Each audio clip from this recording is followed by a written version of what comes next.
Evening, friends. Management wanted me to clue you in about Sonnet, which is supporting the show this week.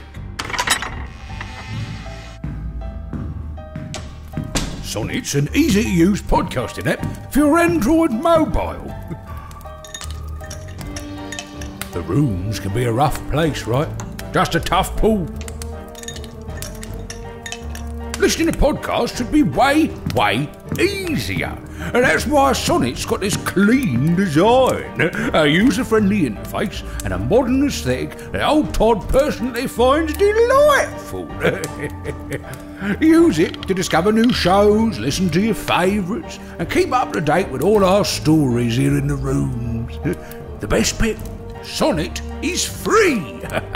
So click the link in the description and come back to the rooms with Sonnet. And hope against hope, friends. You don't end up in the grey room. No.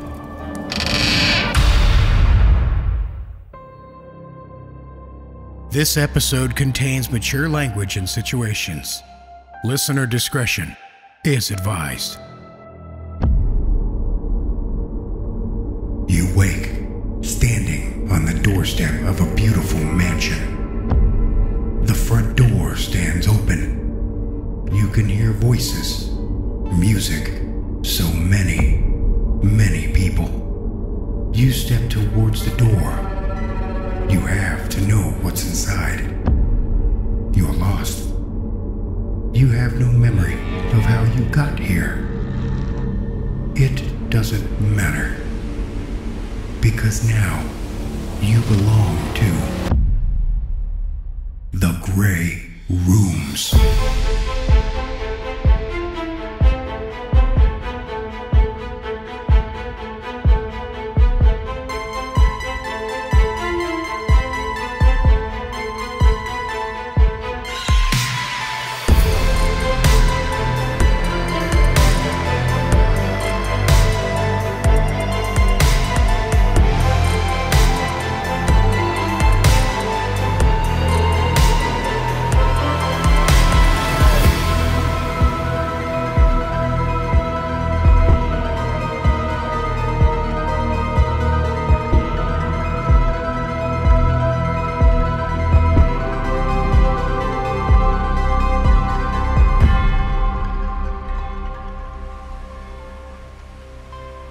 Season 3, Episode 11.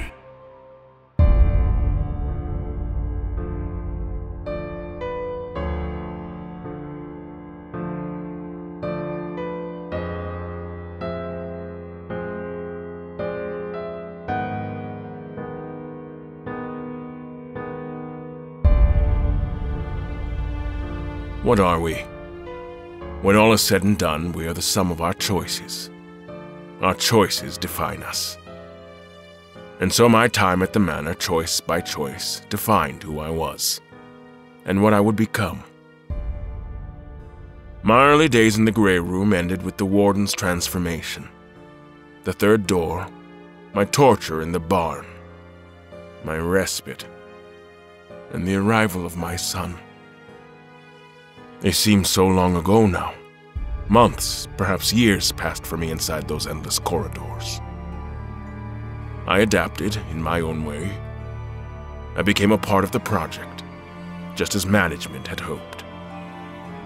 I would enter a door, plummeting into a crucible of pain, forced to experience the many and varied extremes of the human condition.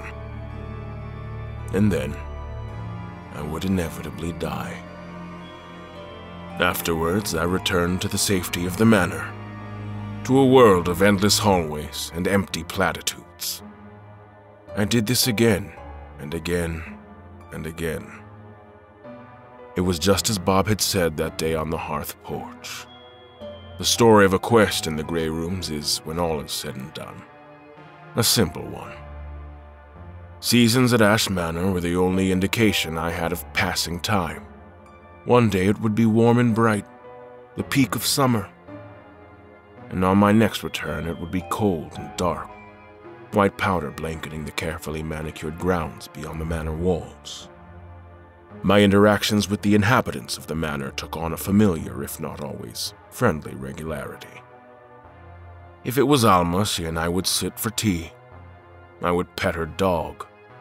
She spoke to me of her research, her goals. Samuel liked her after a fashion, and so I grew to like her as well. Bob, on the other hand, tried to use hollow words to soothe me. The secret conversation we shared in the stalls dimmed in my mind, and I could be bitter in the face of his kindness. Samuel disliked him immensely. Sometimes Todd would fill in. We'd share a drink in one of the dining halls or have a chat on a walk about the grounds. It was a pleasant change of pace. I learned of his past growing up in the Sol system, and he was fascinated to hear of that ancient world's history as I'd learned it in textbooks. So far as we could tell, the places we hailed from had little in common, beyond a few proper names. Samuel said I liked Todd because the old man reminded me of my favorite uncle, and I had no grounds to argue. And then, some days, the warden would come to collect me. After that day in the barn, he never touched me, but his eyes roamed across me with a ravenous hunger. Bob had warned me that management feared what external interest might mean for the project. That there were other things which had a stake in the Grey Rooms. The incident with the third door, now receding into the past, represented a threat to their control. That was why the warden had tortured me so terribly, and why he was my escort from time to time. A guardian, but not to protect me from these beings. He was there to protect the project from what they might do with me, or through me. My final companion, of course, was my son, Samuel. In life, we'd had a tempestuous relationship. He was kind and brilliant, but he was also weak and sensitive. He'd failed to grasp the nuance or scope of my work. He refused to see my point of view on any subject, his own father. Every time I returned to Ash Manor, the shade, the specter of my dead son, was there, waiting. He'd have a sympathetic smile on his face, eager to hear about the horrors of the rooms. Somehow, telling Samuel about what I'd experienced made it easier. Just a little bit easier. And that was enough. I told him about that horrific war, the mud and the trenches and the endless wall of rats. I told him about the vast facility beneath the ice, a prison full of horrors birthed in the depths of a lab. I tried not to shake as I told him about the horrors of the hospital, where a dread spirit stole my living body. With tears in my eyes, I recounted to him the insanity of the rows upon rows of artwork in that madman's workshop. There were so many, many stories to tell, and I endured them all. Because each time I returned to the manor, my son was there, waiting for me. I had a cup of tea, or a stiff drink, and with a grim smile on my face, I opened another door and did it again, and again, and again. Until finally, one day,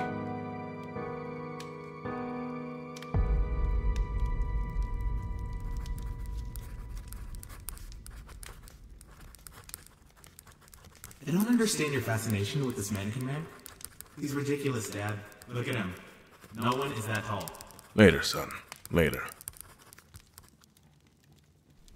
Did you say something, Admiral? No. I was just marveling to myself that this place exists. I had no idea you were such a bookhound. Each attendant is allowed their own space within the rooms for various projects. This is mine. So these tomes are all filled with haiku? Not all of them are penned in my hand. I've collected a number of books from various places since the start of the project. Interesting. I very much doubt you wanted to see my book collection, sir. What did you want to talk about? Well... And I should warn you, there is nowhere in Ash Manor where we are truly alone. Ah. Point well seen. I understand, but I have something important to tell you. I just really don't know how to say this. I still think Alma is a better choice, but this is the simplest way forward. Tell him, just like we practiced. Other men would be afraid.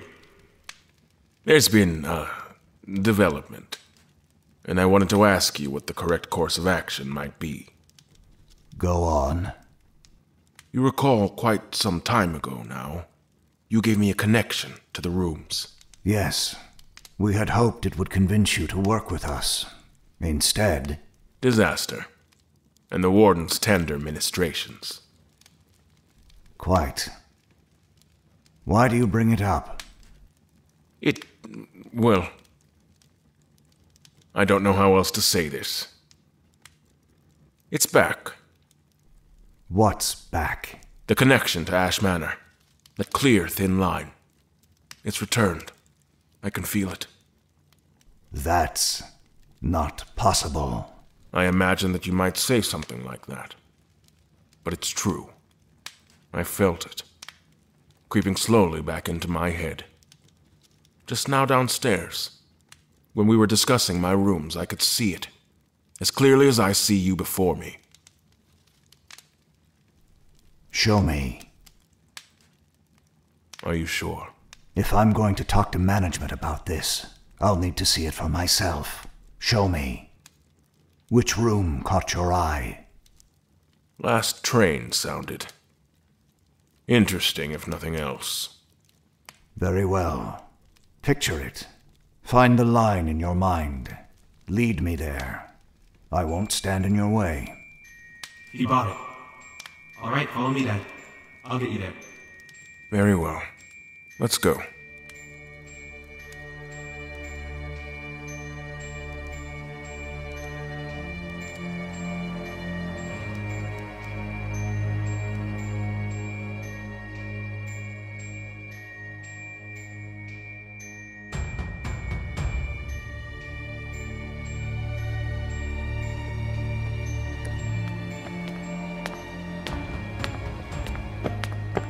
Just like I promised. Here we are. I had no idea the manor had a train station. Nor did I, frankly. What's the sign here on the wall? Ash Manor Terminus. You'll have to give my compliments to the architect for her sense of humor. Yes. An attribute she's well known for. Do you believe me now, Bob? I have no choice now, do I? The question becomes, what do we do about it? Is she watching us? No, not at the moment. We attendants can tell when her eyes are upon us.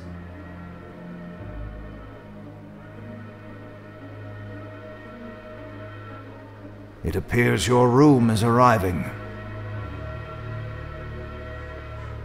What should we do?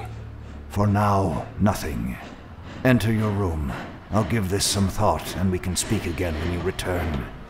There has to be some way we can discover why this is happening, preferably before we speak to management. I found presenting a problem without an accompanying solution is a reliable way to experience the full brunt of their displeasure.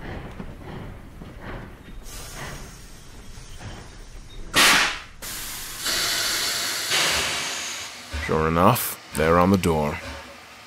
Last train. How droll. All right. Thank you. Thank you for listening, Bob. I know we haven't always been on the best of terms. What I told you that day in the barn was true, Admiral.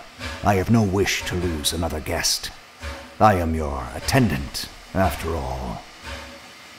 I'll see you when I return, then. Indeed.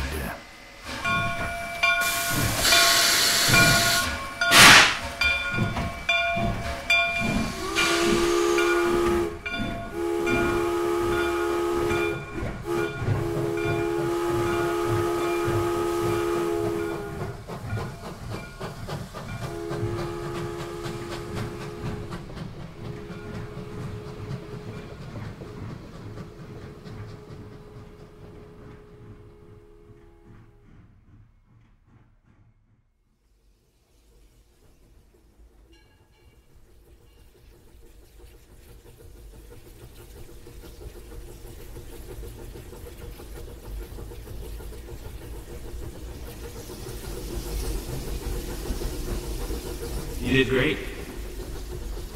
It was a family effort. You were right, of course. The simplest option was the correct choice. I think he genuinely believed me. Why wouldn't he? You've been a model prisoner for years now. Prisoner. A much more honest term than guest. That's what makes this choice so clean. Honesty is a weapon few expect you to wield. Tell a man a knife is a gift as you plunge it into his heart, he'll thank you for it. And ask for another. Well said, sir. It's taken so long, but we've achieved something great today, son. This was just the first step. With you at my side, there are many, many more to come.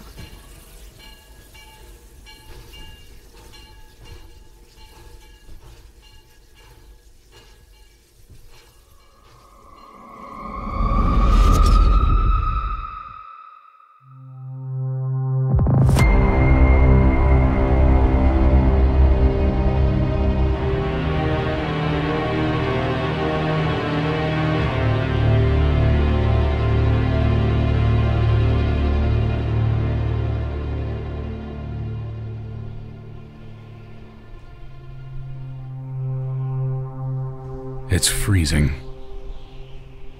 Even with my hands clenched so tightly together, they still tremble. My legs are tapping as though on autopilot. Wisps of breath linger in front of my face, but each alcohol-infused cloud, devoid of the innocence of youth, now also serves as a taunt.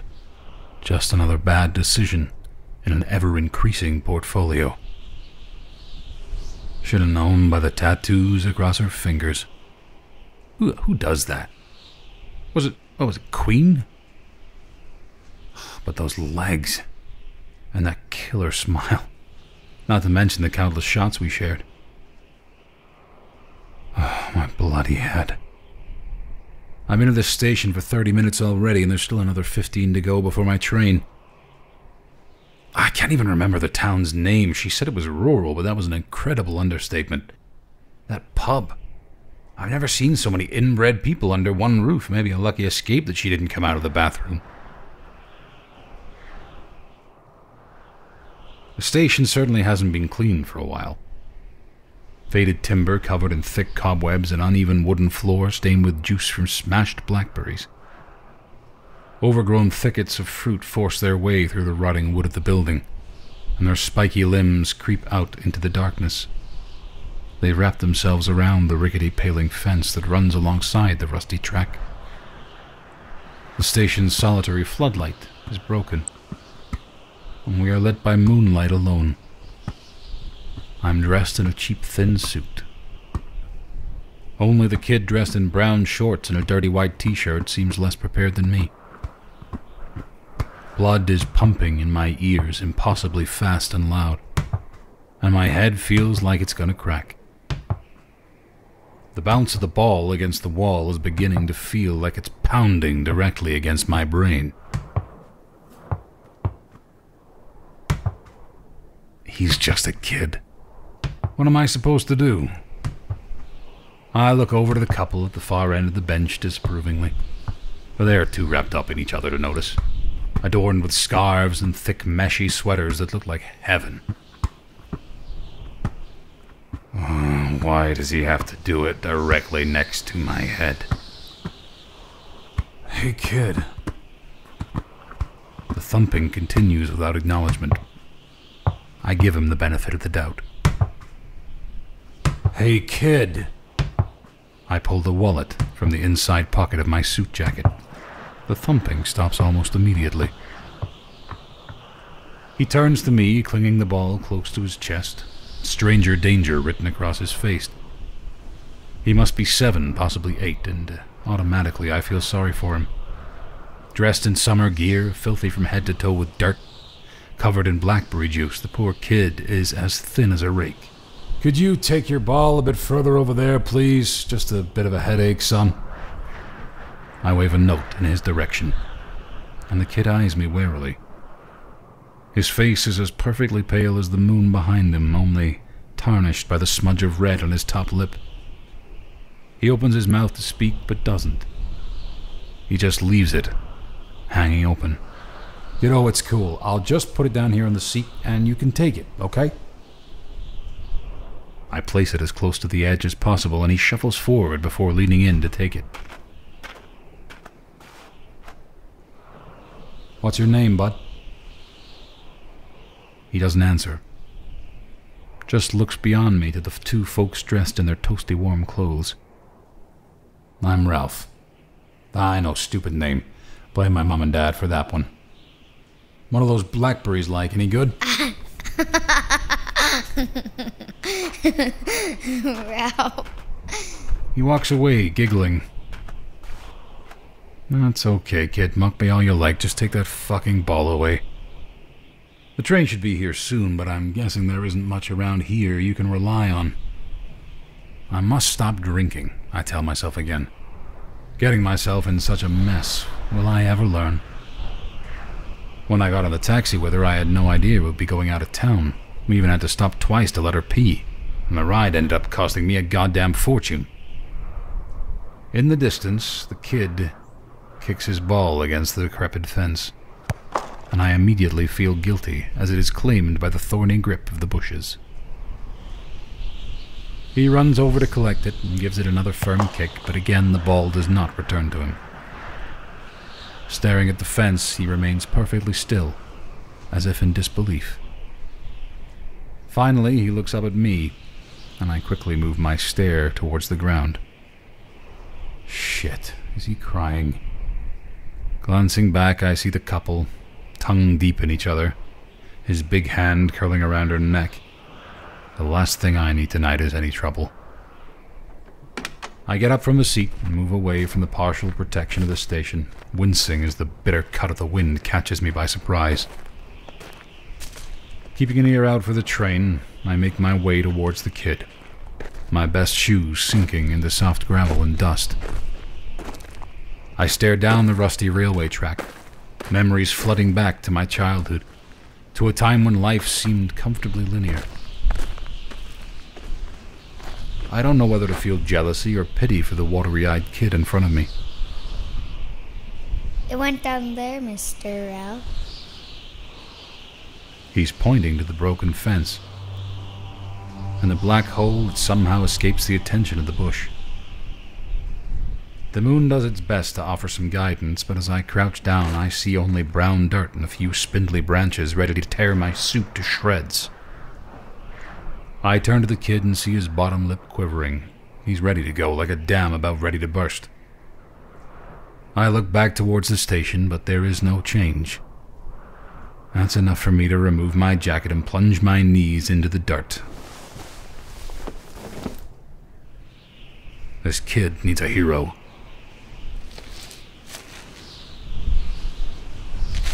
As soon as I duck my head under, I take some relief in escaping the icy breeze that has numbed both cheeks. But the light from the moon is blocked, and I can no longer see a thing. I'm blind down here. Did you find it, Ralph? Not yet, son. You must have a good right foot on you. No laughter comes back. As I climb fully into the gap, I can only assume kids, perhaps bored teenagers, have created the makeshift tunnel. Edging forward slowly, hands on the ground ahead of me, I can't help but be impressed at the commitment that must have gone into it. Now where is that fucking ball? As my fingers plunge into the dirt and gods know what else, I begin to wonder what the hell I am doing down here. Why am I so keen to impress this kid? Perhaps it's because it's been so long since I made someone genuinely happy. What's that? A cigarette stub. Must be teenagers. The earthy smell is not unpleasant, and my body feels as though it is beginning to defrost. Nerve endings tingling as they wake. Something scuttles across my right hand. I bring it close and give it a shake, but whatever it was is long gone.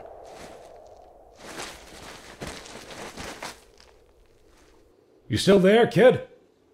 I'm here. No sign of the train, is there? Nope. As I shuffle forward again, it is beginning to feel as though I am on a slight downhill gradient. Could be the drink, perhaps, and the disorientation of darkness, but there's no denying the uneasy sensation it gives me. I turn my head to look behind me, but again there is only darkness. What the fuck am I doing? This will go down as one of the worst nights of my life. Not even one kiss, and now here I am wriggling through the dirt like an earthworm in a suit.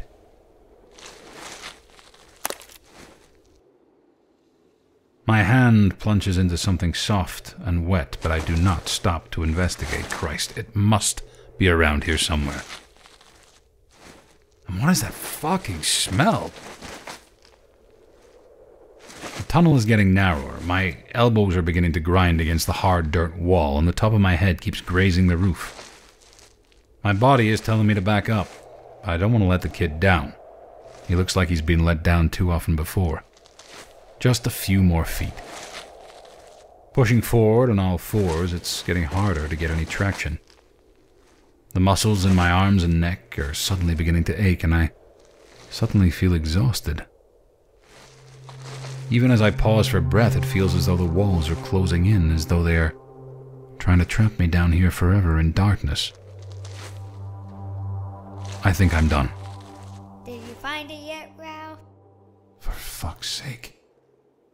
Not yet, kid. Reluctantly, I reach out ahead and to the left, groping for the lining of the tunnel wall, but find nothing. It's a dizzying feeling that almost sends me toppling. As I shuffle forward, my knee plants down into something hard, and pain vibrates up the bone. Fuck! I reach out my hand again blindly and anxiously, but there is no wall. Suddenly, I feel disorientated. Out of my depth, as though the tunnel was my guide. Now I feel vulnerable, exposed almost. The stench is far worse now, and it's making me feel sick. What the fuck is this place? I rest my hands down on the ground just for the security of the solidity, and the right one brushes something on the way down. It's the ball. I found it. I found it, kid! Automatically, I feel better, back in control again. Stretching my limbs out feels good. It's nice to be out of the confinement of the tunnel, even if only temporarily. But at the same time, I am keen to return to the safety of the station. This clearing, I wonder what it's for, where it leads. Wait, what is that? Is the ground vibrating? Yes, gently, but I can feel it. It's getting louder, and I can feel loose dirt from above dropping onto the back of my neck and into my hair. The train! It must be the train! Kid! No reply. They're probably queuing already. God damn it, if it leaves without me. Kid, tell them to hold the train! Silence. Christ, I've got to get out of here. Before I can turn, there is a growl to my left. A distant guttural snarl that rattles towards me, instantly prickling the hair on the back of my neck and sending my stomach lurching. My heart begins to race, and once again my head rhythmically pounds with every beat. I feel more dirt falling over me as another growl explodes to my right.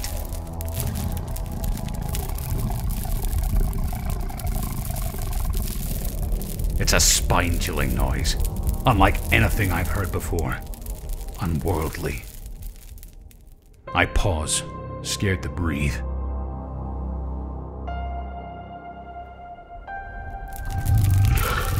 Yet another growl from directly ahead. It sounds close. Shit!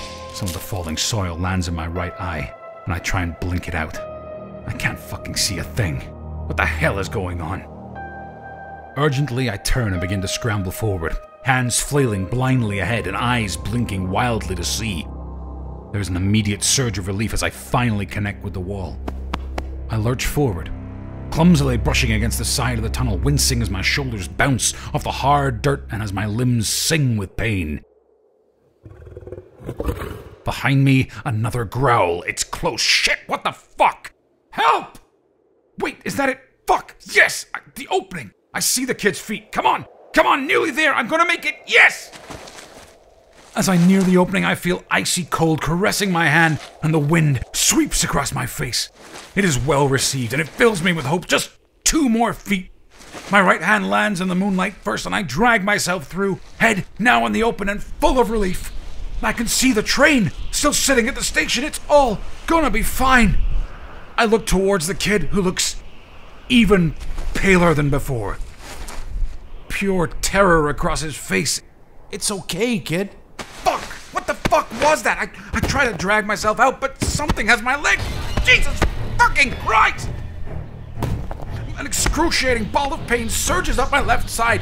Desperately, I kick out, trying to shake free, but it doesn't give. Ah! The poor kid is frozen to the spot. I turn my attention towards the couple boarding the train, waving my hands frantically. Help! Help me! I scream with everything I have, and most of the pleas fall splat as I'm yanked helplessly back into the darkness of the tunnel. The moonlight and the boy's dirty sneakers disappear out of sight as my body slides across gravel and dirt. Help me! Get it! Help, kid! I desperately dig my fingers into the dirt. Its softness gives too easily. And beside whatever is pulling me back is far too powerful. I don't want to die. Not like this. The skin feels raw now, cut to pieces by the floor beneath, and my fingers are aching with futile attempts for scrabbling the ground. My heart is pounding so fast, it feels like it might explode from my chest. Endless blackness. How far is it taking me?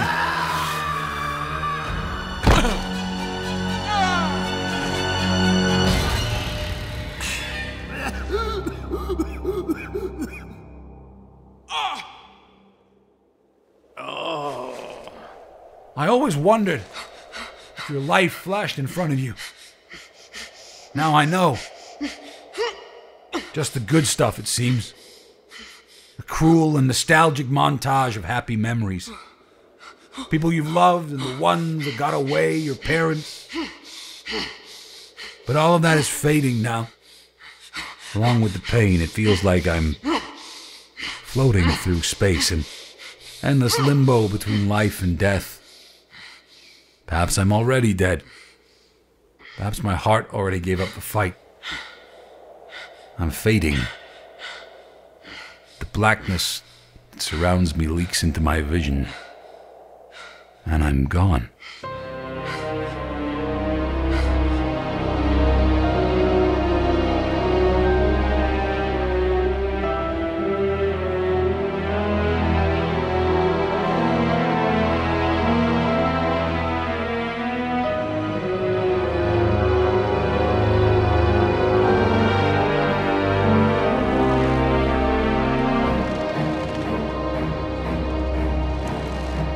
Time passes.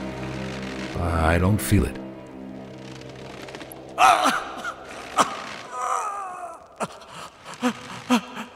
Pain sweeps through me as I awaken, and suddenly every single nerve ending is singing with ferocious intensity. I open my eyes and see the ground beneath me. Far beneath me, I am suspended about 20 feet from the dirt. I look down to my side and see only bone and gristle where my right foot should be. Blood slowly drips to the large patch of red beneath me. There are small piles of blood-stained bones bordering the edge of the clearing.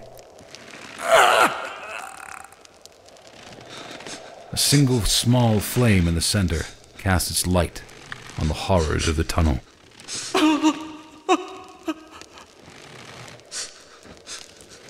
Along Along the edge of the makeshift cavern, there are 6 large holes in the wall.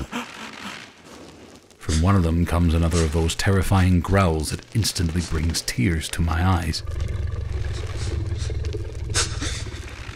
I feel the dampness in my pants spreading. Turning my head as much as my confinement will allow, I see that my hands are bound to stone spikes that protrude from the wall. I don't have a chance.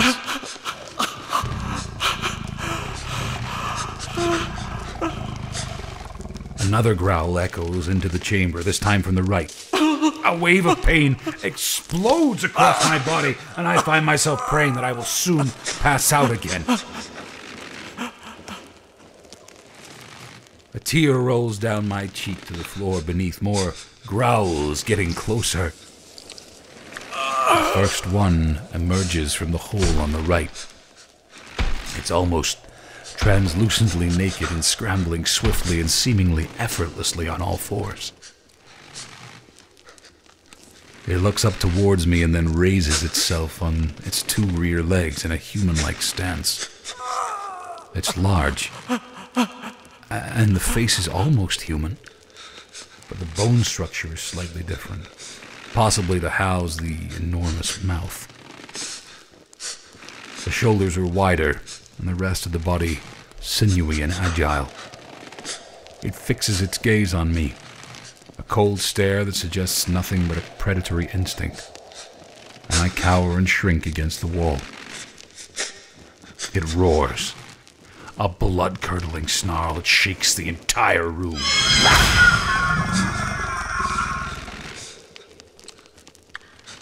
The mouth stretches impossibly wide to reveal razor-sharp incisors.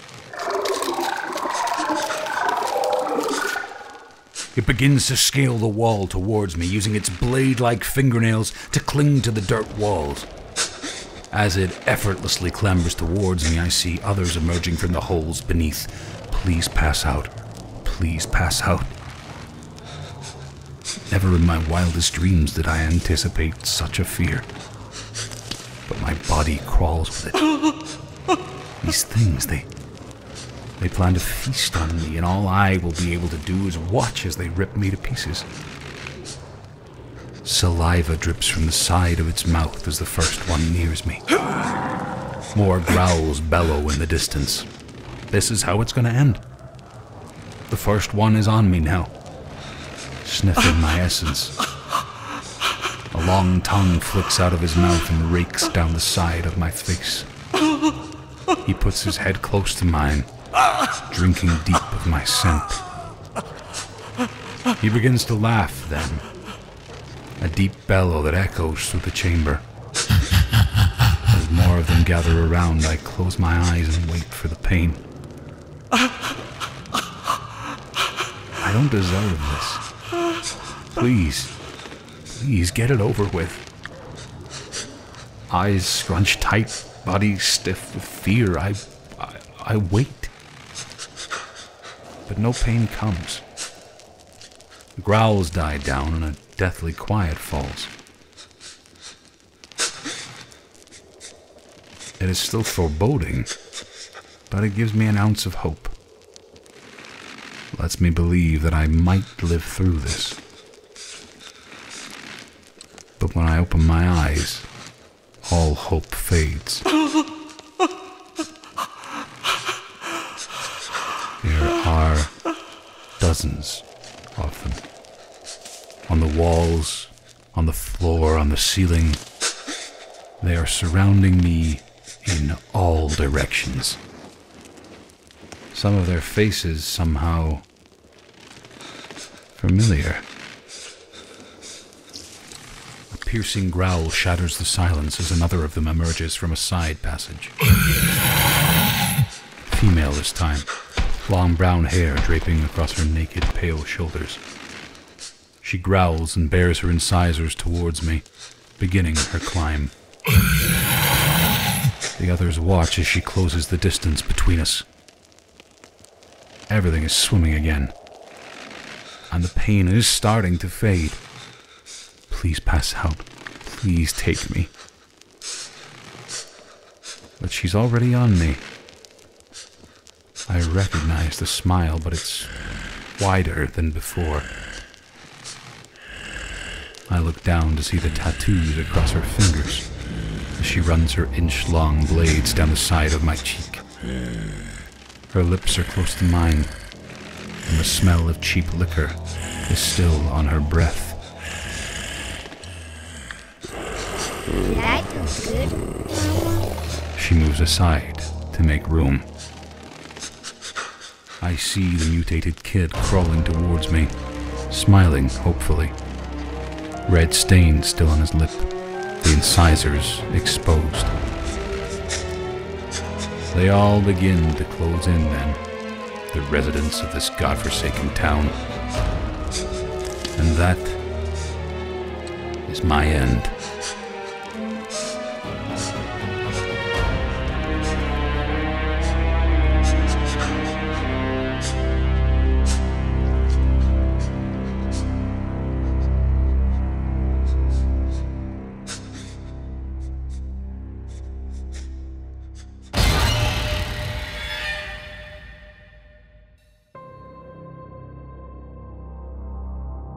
Last Train, written by Mark Towse, with performances by Alistair Mackey as Ralph and Jason Wilson Jr.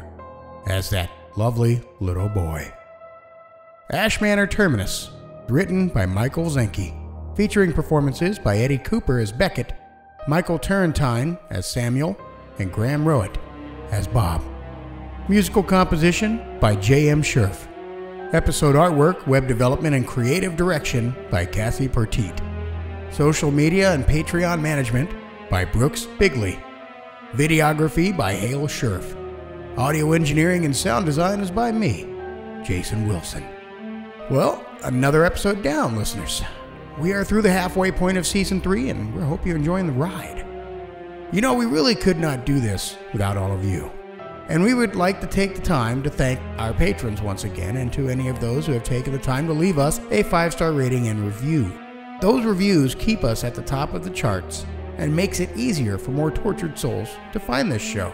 Patrons like Aaron Anthony, Amy Nikolai, Arthur Unk, Braden Zanussi, Diver Ellie Dowell, Emily Cullen, Jackal Bot Snows, Ronan Kumori, Jason Porras, Jessica Finch, Karina Sonina, The Kelly Bear, Kyle Wilcox, Laura Lupinetti, Lynn Browning, Lizzie B., Megan Pruitt, Michael Velez, Mike Devine, Michael Philic BG, Paige Pye, Patrick Stewart, Plen Plon, All Night Long, Sean Gary, Sean McCorkadale, Sparky Anglin, Spirit Live, Stacy Thewis, Talicia Gullman, The Original Nick Show, Teresa Tabor, Vasilina Terzieva, Jennifer Durham, and Christine Malone.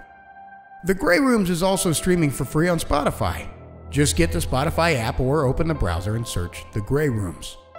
And we here at The Grey Rooms absolutely love our fans. And we always want to give back to you in the best way that we know how.